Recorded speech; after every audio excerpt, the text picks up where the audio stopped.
నేను సిగరెట్ తాగితే దేవుడికి వచ్చిన నష్టం ఏంది? సిగరెట్ తాగొద్దని ఎక్కడుంది అసలు బైబుల్లో అంటాడు ఒకటి. ఇట్ట గోడలు ఎగరేసి ఎక్కడుంది? ఒరే, ఈ డైలాగులు ఏంటి మాకు కూడా తెలుసు. దేవునికి స్తోత్రం. ఎక్కడ ఉంది అసలు? ఎందుకు తాగకూడదు? నేను తాగితే దేవుడికి వచ్చిన నష్టం ఏంది? సిగరెట్ తాగితే దేవుడికి వచ్చిన ఇబ్బంది ఏంటంటే రేపు 2 ఊపిరితిత్తులు క్యాన్సర్ వచ్చో, ఆ గొంతు క్యాన్సర్ వచ్చో, లేకపోతే ఆ ఊపిరితిత్తులకి ఏదో సమస్య వచ్చో, నువ్వు లాక్కొని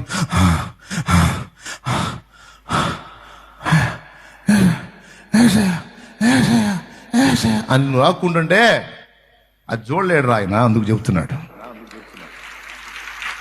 నా కుమారుడా, నేను ముందే చెప్పాను కదా, వద్దు నాన్న, నువ్వు అల్లాడిపోతున్నావు, ఇప్పుడు నేను తట్టుకోలేకపోతున్నానని నువ్వు బీక్కుంటే దేవుడు అక్కడ బాధపడుతూ ఉంటాడు. తప్ప అండి? ఆయన ప్రేమ గల తండ్రి కదండి. ఎక్కడ రాసింది? ఎక్కడ? నిద్రమోహం వాడు సిగరెట్ పెట్టి మీదే రాసింది కదా. ఎక్కడ? బైబిల్లో రాయాలి అది. తాగొద్దని ఎక్కడుంది అంటాడు? సీసా మీద లేదు. మద్యపానం ఆరోగ్యానికి హానికరం అని